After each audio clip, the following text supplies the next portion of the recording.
المشاهدون الأكارم، أسعد الله أوقاتكم أينما كنتم بكل خير. من تلفزيون دولة إريتريا نحييكم ونقدم لحضراتكم نشرة أخبار هذه الفترة. معكم فيها قاسم أحمد، والبدء كالعادة بأهم ما جاء فيها.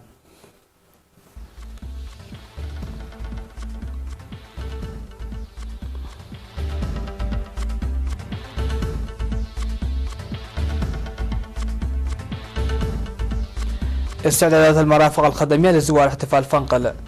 التحصيل الضريبي الزراعي في كرن. ورشة حول الإصحاح البيئي في بارنتوم. ليبيا اتفاق على تحويل الهدنة إلى وقف إطلاق نار دائمة. وزير خارجية الاتحاد الأوروبي يجري مباحثات مع روحاني. وإيران ستطلق قمرا صناعيا تربطه أمريكا بالصواريخ البالستية.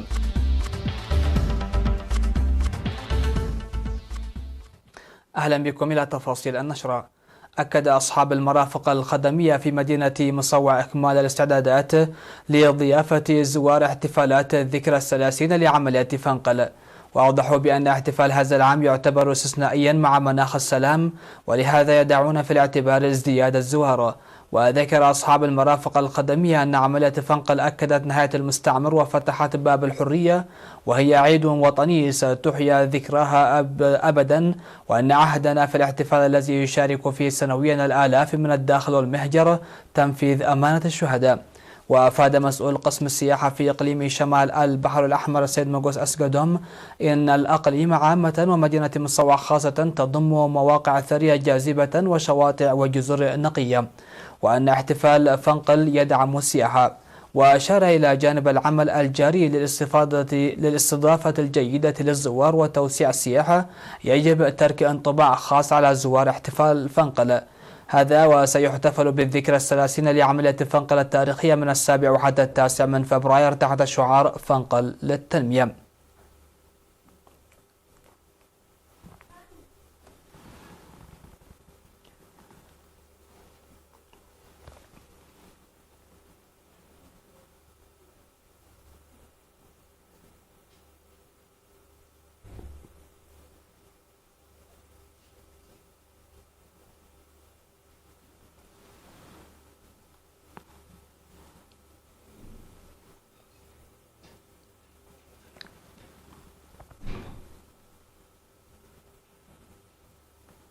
دعا الاجتماع الذي عقد في مدينة كرن لتقوية التنسيق بين إدارة إقليم عنسبة ومكتب الضرائب لتحصيل جيد لضريبة الزراعة والحيوانات. وقدم في الاجتماع الذي حضره كبار المسؤولين في الإقليم ومدراء المديريات والأقسام المرتبطة بالأعمال المالية توضيحا حول الاختلاف بين ضريبة الزراعة التجارية والزراعة الريفية والماشية. وشرح المدير العام لقسم الضرائب في وزارة المالية السيد يوهانس إساق المرسوم رقم 178/2016 والإعلان القانوني الرقم 125 لعام 2016 المتعلق بضريبة الزراعة الريفية والماشية، موضحا بأن المديريات لها المسؤولية الكاملة لمتابعة التحصيل الضريبي. وقال أن التحصيل الضريبي خلال السنوات الثلاثة الماضية منذ صدور المرسوم رقم 178/2016 لم يتجاوز 7.5 إلى 10% من الزراعة الريفية والماشية، وهذا لا يتناسب مع الموارد الموجودة في الإقليم. من جانبه أوضح المدير العام لقسم الإدارة والمالية في إقليم عنسبة السيد كبرى من الأيو أن التوضيح المقدم يساعد في الأنشطة اليومية للإقليم، داعيا لتقوية التنسيق بين إدارة الإقليم ومكتب الضرائب وتبادل المعلومات والتعليمات الصادرة. وأوصى الاجتماع أن نشر مكاتب الضرائب وإدخال أساليب العمل السريعة الفاعلة ومتابعة وثائق الضريبة الفواتير واستقبال الإيرادات الضريبية في أوانها والنوعية بالتحصيل الضريبي. وأوضح دافع الضرائب أن المكتب ليس له قدرات بشرية تضاهي كثرة الدافعين، مطالبين حل النواقص والقصور والعمل لدفع القادمين من المديريات الضريبة سريعا بجدول زمني.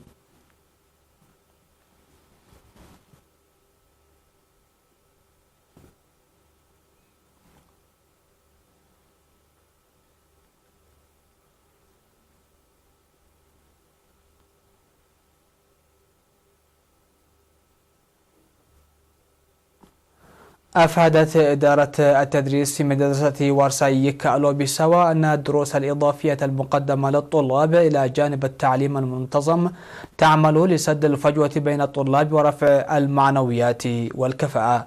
وأوضح مسؤول الشؤون الأكاديمية الأستاذ مهرت آب جبر سلاسي لوكالة إيرينا أن مدرسة وارساي كالو تستقبل الطلاب القادمين من المدارس الثانوية في البلاد كافة بمختلف خلفياتهم وكفاءتهم، وتبذل الجهود لرفع قدراتهم ونتائجهم بالتعاون مع المعلمين والرعاة.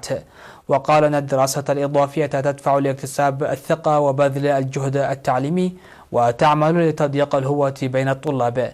وذكر منسق البرنامج المقدم للطلاب في أماكن سكنهم الأستاذ بريهوا يماني أن البرنامج الذي بدأ قبل 12 سنة في الدفعة 21 للخدمة الوطنية بمبادرات توعية للمعلمين يحقق نتائج مرضية ويعمل به بانتظام منذ العام الدراسي 2010-2011 يهدف بهدف تحقيق الطلاب نتائج جيدة في امتحانات الشهادة الوطنية.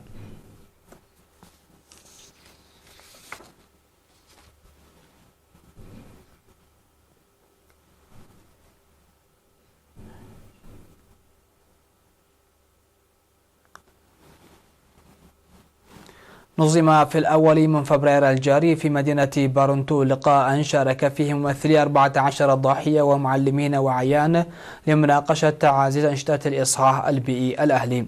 وأوضح مسؤول المؤسسات الصحية في مديرية بارنتو الممرض تمسجن برهاني سريان العمل باكتمال خطة تنفيذ برنامج الإصحاح البيئي الأهلي في مدينة بارنتو والضواحي المحيطة بها خلال 2020.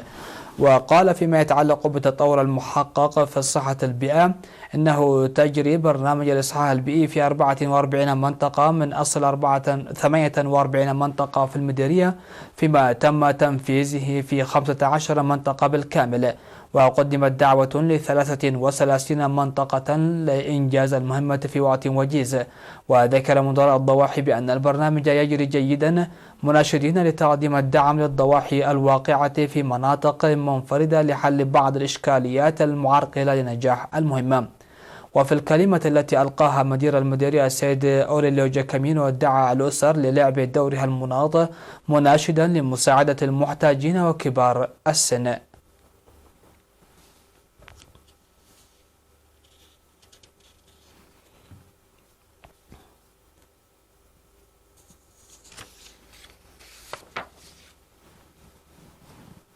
بحثت إدارة مديرية صرنا تنفيذ برنامج التنمية لعام 2020 ودور المجتمع في التنفيذ.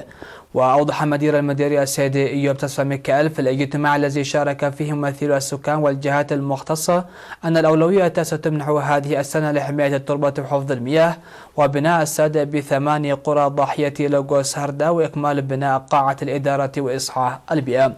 وذكر المدير التنفيذي لإدارة المديرية السيد نجاسي تسفى جرجيس في التقرير الذي قدمه أن عام 2019 شهد تنفيذ عملية انتخابات لجان الصلح للمحاكم الأهلية وصيانة الجسر الأرضي لخور صرنا وأعمال حماية التربة وحفظ المياه والتشجير. وأشار إلى حصاد أكثر من 148 ألف كنتال من الذرة لغزارة الأمطار الخريف الماضي وخفض وفيات الأطفال والأمهات نتيجة الجهد الصحي.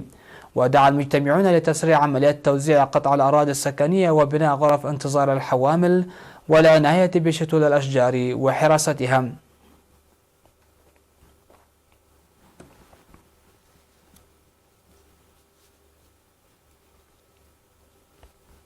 تخرجت 164 دارسة تلقينا التدريب المهني حول تصفيف الشعر لفترة 3 أشهر في ضاحية عازين بمدينة سرجقة الإقليم الأوسط. وذكر بأن الهدف من البرنامج المنتظم عبر الاتحاد الوطني للشباب وطلبة إريتريا هو تطوير القدرات المهنية الشبابية وخاصة الشابات. وقال مسؤول الاتحاد في الإقليم الأوسط الشاب سامسون قفلي يجب على الدارسات السعي لتحسين حياتهن المعيشية وعلى الإدارات والجهات المعنية تهيئة أرضية عمل لهن. وقالت الدارسات إن الدورة تساعدهن للاعتماد على ذاتهن متيحة فرص العمل، مناشدات لمواصلة تلك الدورة بصورة واسعة.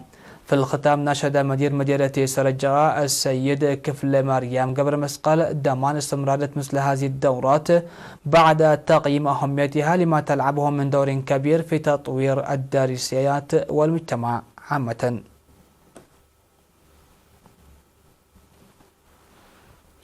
مشاهدينا الأكارم، نشرتنا لا زالت مستمرة معكم من الفضائية الإريترية، لكن بعد الفاصل فابقوا معنا.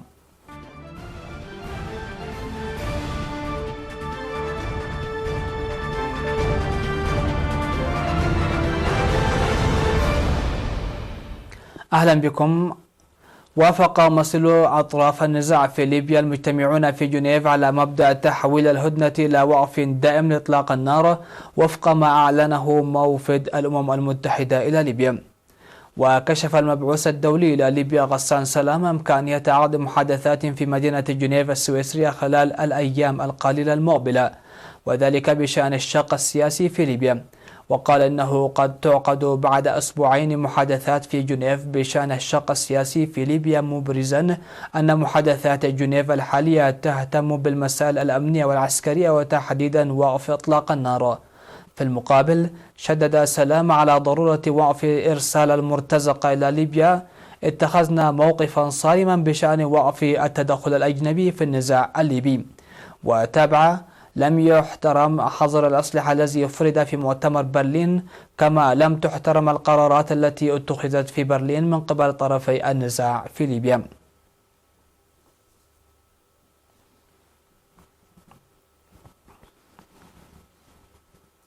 في أول زيارة إلى طهران أجرى مسؤول السياسة الخارجية في الاتحاد الأوروبي جوزيف بوريل مباحثات صريحة حول مستقبل الاتفاق النووي مع الرئيس الإيراني ووزير الخارجية ووزير البرلمان، في حين لوح مسؤول البرلمان بارز بخطوة سادسة من خفض التزامات الاتفاق وسط استعداد إيراني لإطلاق صواريخ تحمل أقمارا إلى الفضاء، ما ينذر بتوتر جديد مع الغرب.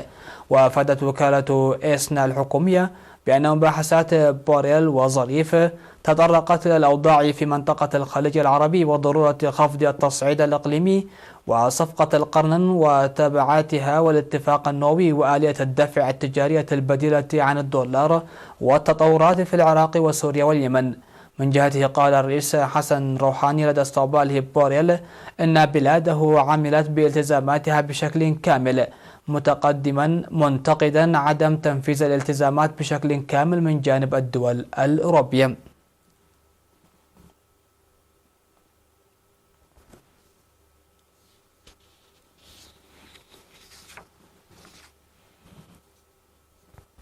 قال وزير الاتصالات وتكنولوجيا المعلومات الإيراني محمد جواد آذري جهرمي أن بلاده ستطلق قمرا صناعيا بنهاية الأسبوع الجاري، مسلطا الضوء على برنامج تقول الولايات المتحدة أنه واجهة لتطوير الصواريخ البالستية. وعرب عن أمله بنجاح عملية الإطلاق وبدء مرحلة جديدة من تطور إيران في هذا المضمار.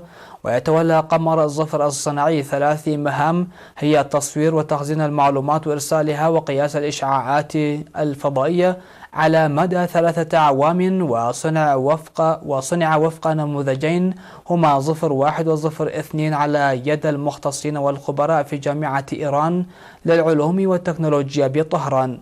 ويبلغ وزن قمر الظفر الصناعي 113 كيلوغراما، ويعد الأكثر تطورا مقارنة بالأقمار الصناعية التي أطلقتها منظمة الفضاء الإيرانية على مدى الأعوام الماضية.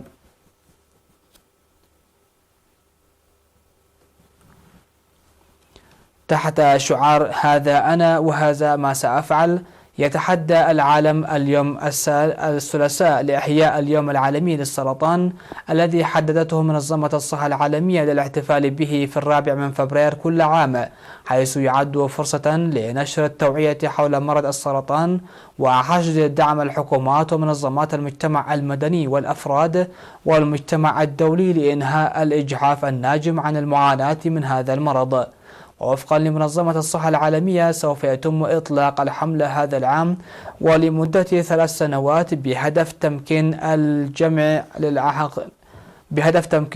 للأخذ على عاتقهم الحد من وقع مرض السرطان على مستوى الفرد والمجتمع والعالم بأسره، وذلك من خلال إظهار تأثير الإجراءات والمداخلات الفردية على المستقبل. وقدرت الوكالة الدولية لبحوث السرطان في عام 2018 ارتفاع العبء العالمي للسرطان إلى 18.1 مليون حالة جديدة و9.6 مليون حالة وفاة، حيث يصاب 1 من كل 5 رجال وامرأة واحدة من كل 6 نساء حول العالم بمرض السرطان خلال حياتهم. عالميا هناك ما يقدر بنحو 44 مليون شخص على قيد الحياة في غضون 5 سنوات من تشخيص السرطان، ويسمى معدل البقاء على الحياة ل5 سنوات. مشاهدينا الأكارم، هكذا انتهت النشرة. شكرا لحسن الاستماع والمتابعة، ودمتم في أمان الله.